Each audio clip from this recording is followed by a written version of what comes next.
Sérgio? Amém. Obrigado, Avaí. Obrigado.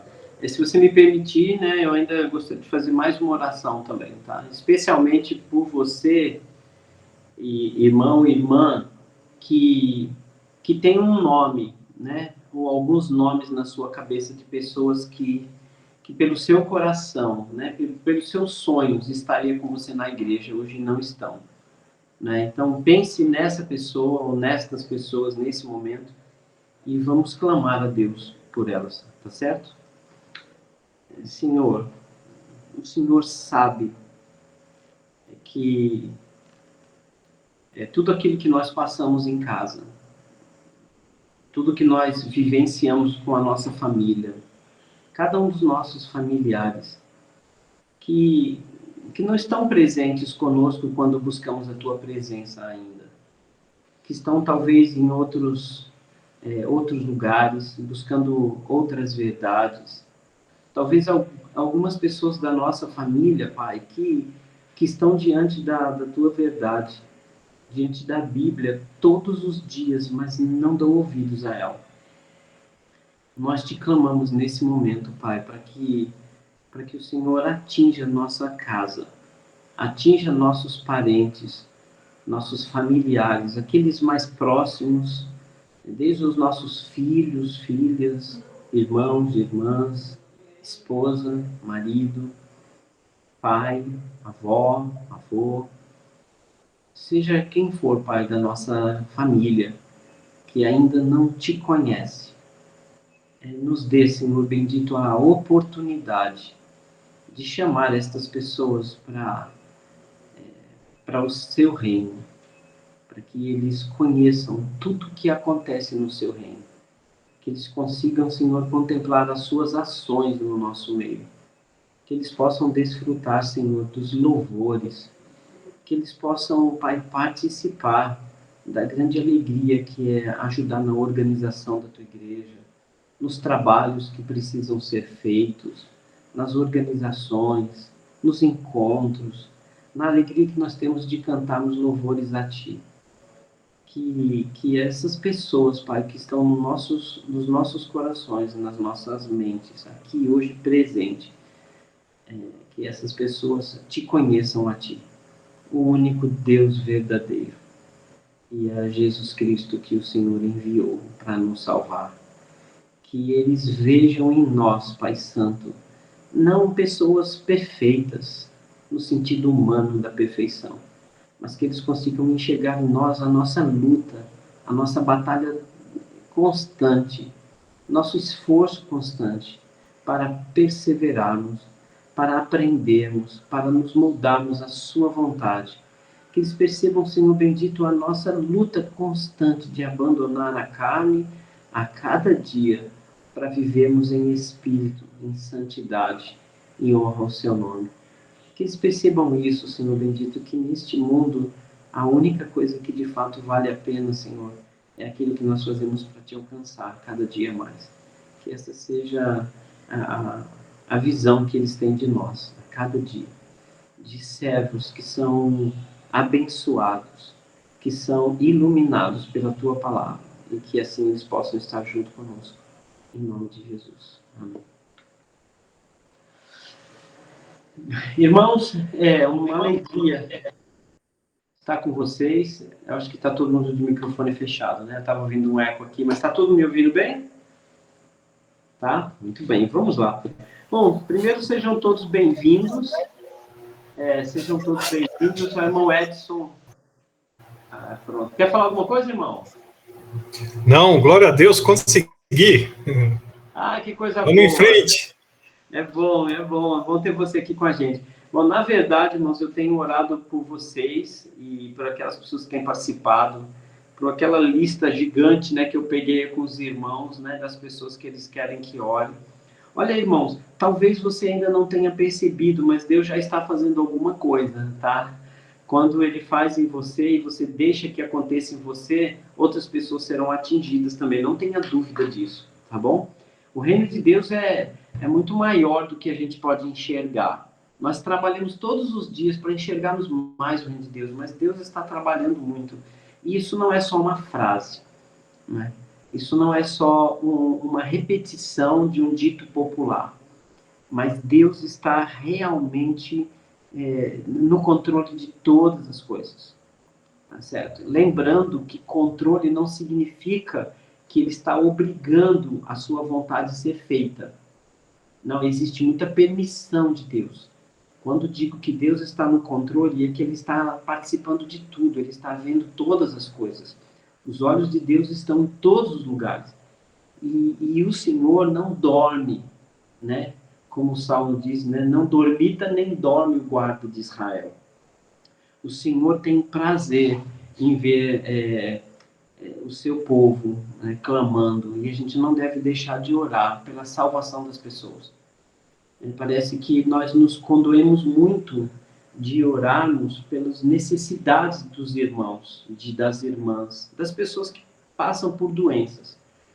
E isso é muito importante, irmãos.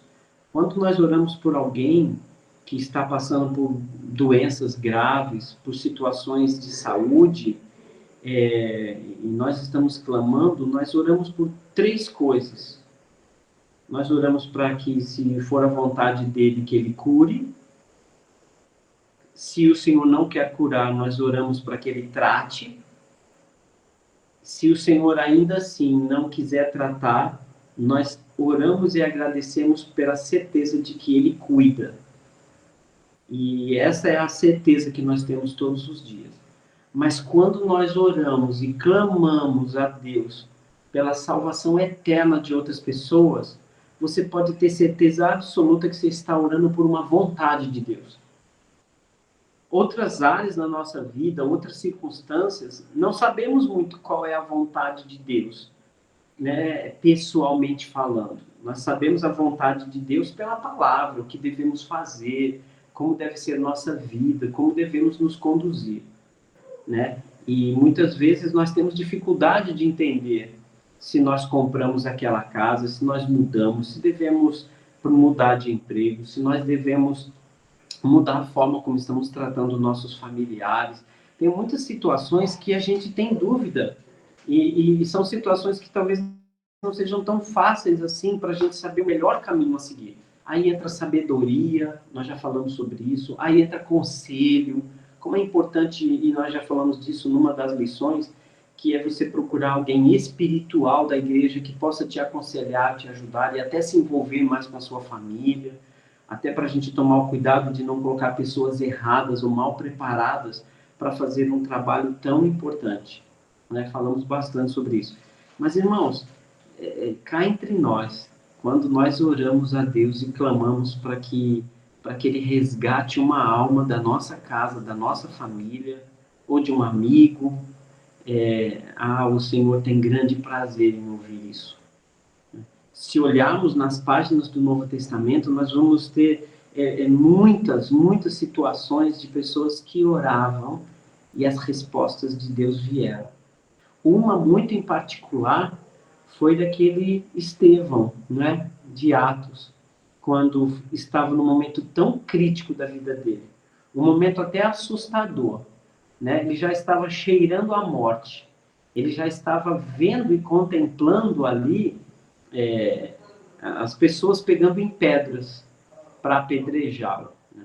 Mas essa visão horrorosa de ódio dos judeus que iam matá-lo, e ele sabia que a sua morte havia chegado, mas isso não foi a imagem mais forte que ele viu, né? A imagem mais forte que ele viu foi olhar para o céu e ver Jesus em pé, à destra de Deus. E esse Estevão, naquele seu último momento, ele clamou a Deus, dizendo que Deus, por favor, Pai, não coloca neles este pecado. Né? Não trate, né, essas pessoas que estão me apedrejando por causa do pecado delas. A palavra ali bíblica, na linguagem revista e atualizada, não lhes imputes este pecado, que dá o sentido de tire esta marca deles. Né? E entre aquelas pessoas estava um duro de coração, difícil de conversão, Saulo. E assim o Senhor obedeceu, ouviu. Eu não sei qual foi exatamente o momento que Jesus escolheu Saulo para se aproximar dele. Mas se Jesus não havia escolhido Saulo ainda antes da morte de Estevão, provavelmente Estevão apresentou Saulo para Jesus e Jesus apareceu não muito tempo depois para Saulo e nós conhecemos a história desse grande missionário. Oração, irmão, para os nossos familiares é imprescindível, é clamor mesmo. Você pode ter a certeza de que está pedindo algo a Deus que Ele quer muito. Olha que coisa incrível. Você pede por algo que Deus já quer. E quando você está clamando, vão acontecer algumas coisas em vocês, irmãos. Quando você estiver clamando para que Deus salve alguém, o próprio Espírito de Deus vai trabalhar em você e vai te dar uma responsabilidade muito grande e você vai ficar muito mais atento com o seu testemunho e o seu exemplo para essas pessoas. Porque, irmãos, quando a gente está clamando por alguém a Deus, está falando de alguém para Deus, é impossível que a gente não se olhe e não veja o nosso exemplo para aquela pessoa. É impossível que a gente não reconheça naquele momento de oração alguma coisa que a gente está fazendo que talvez esteja impedindo aquelas pessoas de enxergar Jesus. Olha, muitas vezes, irmãos, que eu estive orando por pessoas, eu pude enxergar no momento da oração, talvez inspirado por Deus, talvez tocado pelo Espírito Santo. Muitas vezes, na hora que eu estava orando por alguém, eu me lembrei de algumas coisas que essas pessoas poderiam ter contra mim. E enquanto eu estava pedindo a Deus, eu estava me conscientizando de que eu precisava mudar, de que eu precisava até buscar o perdão dessas pessoas. Ou precisando, pelo menos, mudar o meu exemplo, minha forma de viver em casa, para que eles, vendo minha mudança, vendo meu exemplo, ficassem muito mais abertos para a chegada do Espírito Santo na vida deles. Então não vamos nos esquecer disso, tá bom? Quando você ora, não esqueça, quando você ora pela conversão de alguém, você está pedindo algo que Deus já quer muito, não é? Porque quando pedimos por outras situações, a gente termina dizendo, mas faça a sua vontade, não é? Mas esta não. Esta a gente pode ter certeza absoluta que é a vontade do Senhor, que todas as pessoas se arrependam e cheguem ao pleno conhecimento da verdade. O nosso tema hoje, na última lição da série, Pescadores de Homens, né, buscando familiares, é a igreja é o encontro das famílias. É união em unidade. Então, hoje eu quero falar um pouquinho, refletir junto com os irmãos, sobre a importância da família para a igreja. O Senhor nos ensinou que todas as pessoas precisam estar na igreja. Esse é o desejo de Deus, que todas as pessoas venham, né, para fora. Né? A gente entende que eclesia é chamados para fora, não é? Que as pessoas saiam das suas vidas como estão e venham para uma vida nova, né? Venham para esta jornada com Cristo, né? Venham para o caminho. E nós entendemos muito claramente de que, seja como for, venham como estiverem. A igreja está pronta para acolher, ou deve estar pronta para acolher, solteiros. A igreja tem que estar pronta para receber casados. E pela realidade que nós estamos vivendo, que não é nova, mas já existia na época de Jesus também, nós temos que estar muito preparados para receber as pessoas divorciadas, homossexuais, coxos, aleijados, espíritas, denominacionais, católicos, assassinos, prostitutas, garotas de programa, analfabetos. A igreja do Senhor, ela é para todos. Para todos. E às vezes recebemos pessoas que, na convivência com a igreja, vão estudar a palavra para se converter. Algumas já vêm prontos, né? Algumas pessoas já vêm prontas, entre aspas. Algumas pessoas já vêm com as suas vidas organizadas.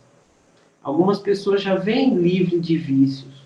Algumas pessoas já vêm livres de enroscos na vida. Livres de preconceitos, livres de drogas, situações organizadas, seja no casamento, seja profissionalmente. Algumas pessoas vêm com o nome limpo. Mas, irmãos, muitas pessoas vêm para a igreja para que nós as ajudemos. Muitas pessoas vêm para a igreja cheia de problemas. Alguns problemas materiais, alguns problemas financeiros, outros problemas psicológicos. Algumas pessoas vêm para a igreja com crises existenciais muito grandes. Algumas pessoas vêm com a vida financeira totalmente desestruturada, devendo para todo mundo. Algumas pessoas vêm para a igreja com as famílias destruídas e algumas que nem família direito são. Nós recebemos na igreja pessoas que têm vícios, vícios com pornografia. Nós recebemos pessoas com vícios de cigarro, de bebida. E nem todas elas se curaram, ou se converteram, ou receberam uma cura de Deus, como falei a princípio. E pessoas que precisam ser tratadas. Tratadas por Deus, pela vontade dEle, tratadas pela presença do Espírito Santo, mas muitas vezes são tratadas pela maneira como nós as trataremos na igreja. Quantas famílias que chegam para a igreja, ou quantas pessoas que chegam na igreja e precisam de sessões especiais de oração. Quantas pessoas chegam na igreja que precisam de aulas específicas para enfrentarem as dificuldades que elas enfrentam. Quantas pessoas chegam para a igreja que precisam de aconselhamentos constantes. Quantas pessoas precisam até de apoio para buscar uma ajuda profissional necessária. E esta é a igreja. Esta é a igreja. Se nós estamos nos acostumando apenas com os irmãos e irmãs bonzinhos, que não trazem problema para a igreja, nós estamos nos acostumando mal. Porque o mundo não traz só essas pessoas para a igreja. E como falei, nem sempre as pessoas já chegam convertidas na igreja. Muitas pessoas chegam por curiosidade, outras pessoas chegam por desespero. Algumas pessoas chegam desesperadas por uma resposta. E segundo as estatísticas de religião no nosso país, e até na América Latina, isso atinge alguns países da América Latina também, a maioria das pessoas frequenta uma igreja porque encontraram nela uma resposta. Né? E por incrível que pareça, né, hoje, aqui no nosso país, a religião, né, o idealismo dos espíritas são os que mais alcançam pessoas com estas respostas. Quase 75% das pessoas que começam a frequentar o espiritismo, segundo Allan Kardec, é porque encontraram naquela religião as respostas. Né? E as pessoas estão desesperadas buscando respostas. E as pessoas estão desesperadas esperando acolhimento. As pessoas estão desesperadas para ter esperança. Mas muitas delas, talvez a grande maioria das pessoas, que se nós realmente abrirmos as portas da igreja para pregarmos o evangelho para todo mundo, né, nos cantos das ruas, nas praças, nos becos, como o Senhor Jesus ensinou, né, o tal do evangelho maltrapilho. Então, se nós realmente começarmos a pregar para todas as pessoas, a igreja vai ficar provavelmente lotada de pessoas que vão precisar de muito ensino e instrução para se organizar. E, irmãos, a maioria daqueles que nós conhecemos na igreja, você sabe, a grande maioria já tem uma vida organizada. Já tem as suas casas, já tem os seus familiares, da igreja ou não. Parece-me que a gente está vivendo e muito confortáveis na tranquilidade das famílias que nós escolhemos para pregar o evangelho. Não é? A gente parece que está tudo muito bem, todo mundo muito educado, todo mundo muito equilibrado, parece que tudo muito certinho. Bom, nem sempre, né? Até porque algumas famílias escondem aquilo que de fato vivem. E essa é a igreja que Jesus disse. A igreja não é um local, nós já sabemos. Mas a igreja, ela tem, a igreja é, a igreja faz e a igreja tem tudo que o ser humano precisa para conhecer Jesus e viver a vida abundante que ele disse que deveriam viver. Porque é para isso que ele veio, para ter uma vida abundante. E a vida abundante, e todos os conselhos que o Senhor Jesus dá, ele dá conselhos para que a nossa vida seja abundante e equilibrada na área financeira. A Bíblia, no Novo Testamento, tem um monte de conceitos sobre como se relacionar uns com os outros. A Bíblia traz conceitos para o marido e para a esposa, para os pais cuidarem dos filhos. A Bíblia traz conceitos de como você lidar com os irmãos que até te atrapalham. Não somente no sentido de suportar, mas às vezes de conduzir uma situação de briga, de encrenca, de injustiça, de roubo, de desonestidade entre os irmãos. O que a igreja não pode hoje é ficar quieta diante das situações que ela foi preparada para fazer e solucionar. A igreja do Senhor é algo majestoso, incrível, maravilhosa.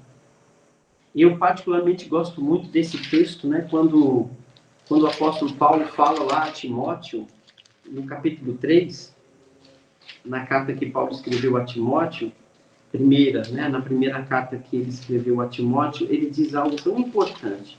Logo após ele ter dado as instruções para aqueles que vão conduzir a igreja, né? Está falando no caso aqui os presbíteros ou pastores da igreja, que ele dá toda aquela classificação, né?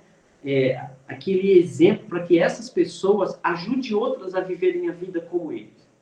Eu, particularmente, quando olho para a instrução de Paulo no capítulo 3, aqui a Timóteo, eu vejo que a fotografia, o retrato do presbítero, deve ser o retrato de todo mundo da igreja. Eu acho que todo mundo, todas as famílias da igreja deveriam se espelhar nesse retrato que ele colocou.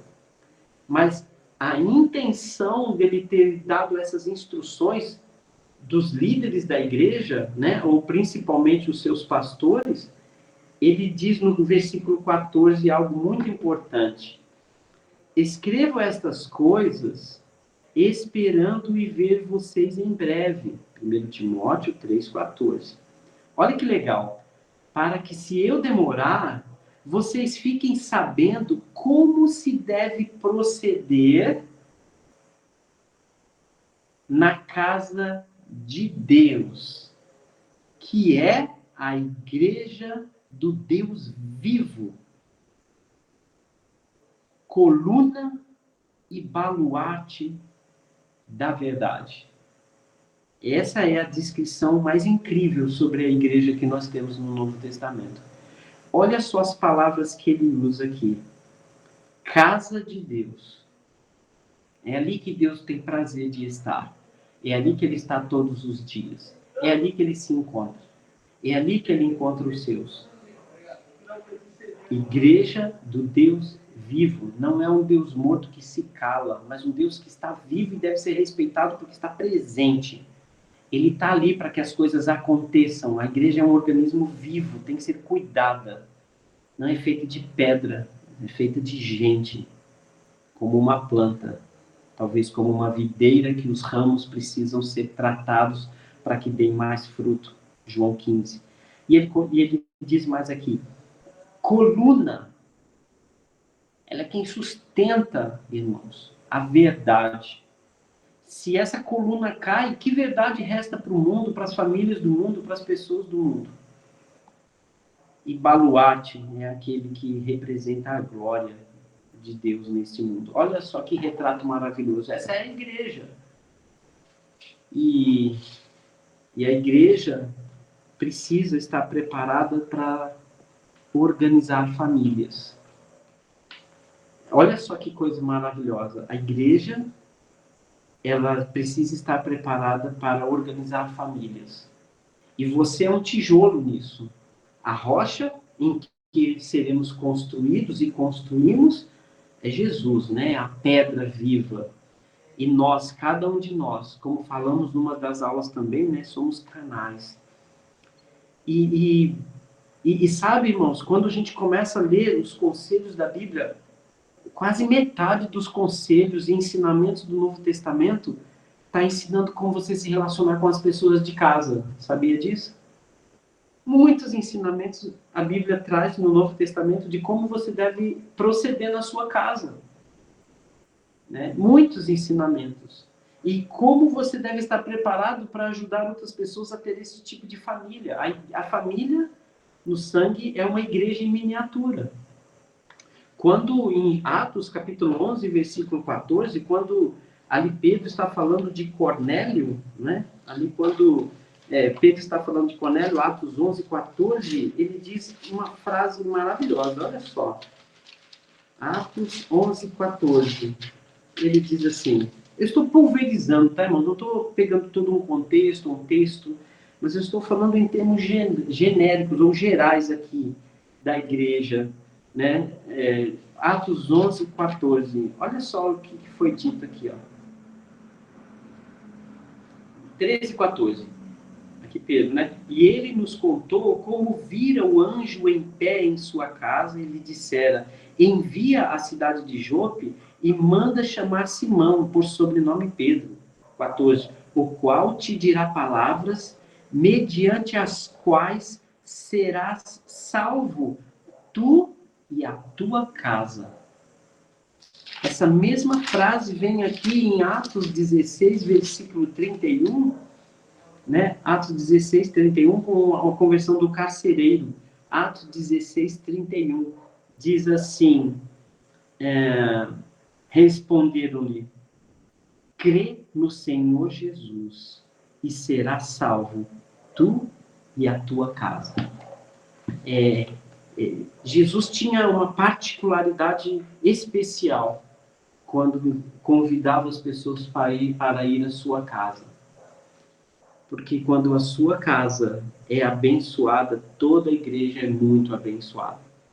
Quando Jesus disse para Pedro, né, numa das suas semi-queixas ali, né, mas Senhor, tudo te deixamos para te seguir, o que a gente ganha? E Jesus diz, olha, eu te digo, Pedro, que no presente você já recebeu cêntuplo de irmãs e irmãs, pai, mãe, casas, e no mundo por vir, né, a vida eterna. Mas a coisa mais incrível ali é que o que nós temos na igreja. Nós precisamos ter na igreja bons pais, que não serão só seus pais, mas serão pais de alguns filhos órfãos na igreja, porque muitos jovens vêm para a igreja sem a presença dos seus pais. E a igreja precisa ter bons pais, boas mães, bons irmãos, irmãs, tias, primos, que seja. Jesus vira para João à beira da cruz e diz, eis aí tua mãe. E vira para Maria e diz, eis aí seu filho. Essa relação de família que precisa ter na igreja é algo muito sério. E a igreja precisa estar preparada não só com doutrina. Parece-me que a gente já tem uma bagagem de doutrina tão grande na Igreja de Cristo no Brasil e talvez no mundo. Mas ainda estamos muito amadores na organização da igreja, na maneira como nós estamos acolhendo pessoas tão difíceis, sabe? E infelizmente algumas pessoas se afastam, outras são excluídas de alguma forma, porque viveram sua vida errada e não tem ninguém para ensinar. Quantas e quantas famílias passam por crises e não tem ninguém para orientar? Porque não é fácil, irmãos. Não sei se vocês já tiveram experiência de orientar uma família sendo destruída, à beira do divórcio. Não sei quantos filhos vocês já pegaram cujos pais foram totalmente injustos e irritaram seus filhos. Não sei quantos órfãos vocês estão ensinando, mas prepare-se para esse tipo de igreja. Para fazer parte do corpo de Cristo, desta igreja, você tem que ser família 100%. Você não pode agir por você mesmo. Você não pode nem deixar de amar o outro como você se ama, porque é pecado. Na igreja do Senhor Jesus, nós temos maridos homens que são cabeças, que aprendem a ser líderes, influenciadores para o bem. Igual Jesus. Os homens da igreja precisam ser igual Jesus na condução do rebanho. As mulheres, elas são servas. Elas estão preparadas para ser servas, para servir. Os filhos na igreja aprendem a obediência, algo tão sumido do mundo. Filhos obedientes aos pais, às leis, às regras, às normas, à ética, à moral. Isso é a igreja. Essa é a igreja. Eu tenho tantos textos aqui, irmãos, para compartilhar, mas eu gostaria de me ater apenas a estas reflexões importantes. Sem a igreja, irmãos, o mundo não tem chance. Mas não podemos trazer pessoas para morrer na igreja. A igreja somos eu e você, aquilo que somos, aquilo que fazemos e aquilo que temos para servir a estas pessoas. Irmãos, como dá trabalho ajudar as pessoas a terem uma vida disciplinada em Cristo. E foi isso que o Senhor Jesus ensinou em Mateus 28, a partir do 18. Fazer discípulos. Então, irmãos e irmãs, façam pessoas aprender a ter uma vida disciplinada em Cristo. É isso que quer dizer discípulo. Discípulo é ser disciplinado numa forma de viver. É isso que todo o Novo Testamento, tantas cartas, tantos conselhos clamam, para que a igreja, que os cristãos tenham uma vida disciplinada. E todo mundo que chega vai aprendendo com a sua família, comigo, com você, a disciplina que nós seguimos. Jesus ensinou. E Jesus nos pediu para que nós fizéssemos isso. Que nós ensinássemos as pessoas a ter uma vida disciplinada. Olha, nós temos uma carga de ensinos sobre tudo que é livro da Bíblia. Sobre tudo que é doutrina. Mas quantos estudos as igrejas, as congregações estão se dedicando para ensinar as pessoas a ter uma vida financeira equilibrada? Como usar um cartão de crédito? Como sair das dívidas? Como manter o nome limpo? Quantos ensinamentos nós temos na igreja hoje para os casais divorciados, que já estão no segundo e talvez até terceiro casamento? Como a igreja está ensinando os pais a educar os filhos melhor? A fazer com que os filhos não fiquem tão presos a tantas coisas que o mundo oferece que não prestam. Quantos jovens da igreja estão aprendendo sobre namoro? Talvez estejamos vivendo debaixo de leis e doutrinas, estamos nos esquecendo como viver o verdadeiro evangelho. E eu clamo a vocês, irmãos, hoje, que vocês se despertem para isso, porque isso já está acontecendo na minha vida e na vida de irmãos próximos. Mas vamos trabalhar, porque é tão duro, irmãos, você ajudar uma pessoa a ter uma vida disciplinada. Eu tenho trabalhado com uma família, nem sei se estão aqui hoje, né, mas não vou falar nomes, mas tenho trabalhado com algumas famílias, na verdade.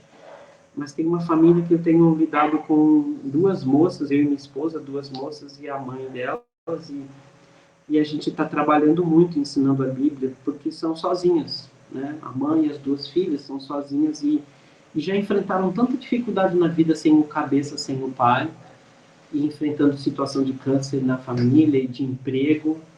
E sabe, irmãos, eu e minha esposa, a gente procurou desenvolver a amizade por elas, para ensiná-las. E elas são de longe, a gente só tem contato pela internet, né?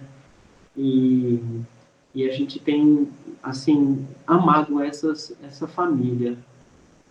Que começou totalmente desestruturada e que alegria, e toda semana, 2, 3 vezes por semana, aconselhando e marcando e orientando no trabalho delas, orientando no relacionamento das duas irmãs, orientando no relacionamento com a mãe, no relacionamento com o namorado ou com o noivo, e a gente termina se envolvendo com todas as áreas da vida das pessoas e ajudando elas a terem uma vida disciplinada em Cristo. dá tanto trabalho, mas que alegria a gente vê, irmãos, as pessoas caminhando com Cristo e tendo suas vidas organizadas. O ladrão vem somente para roubar, matar e destruir, mas o Senhor Jesus veio para que tenham vida e a tenham em abundância. Que o Senhor preserve esse nosso desejo. Não basta ser pescador de homens, tem que cuidar do aquário. Que o Senhor nos abençoe e nos guarde.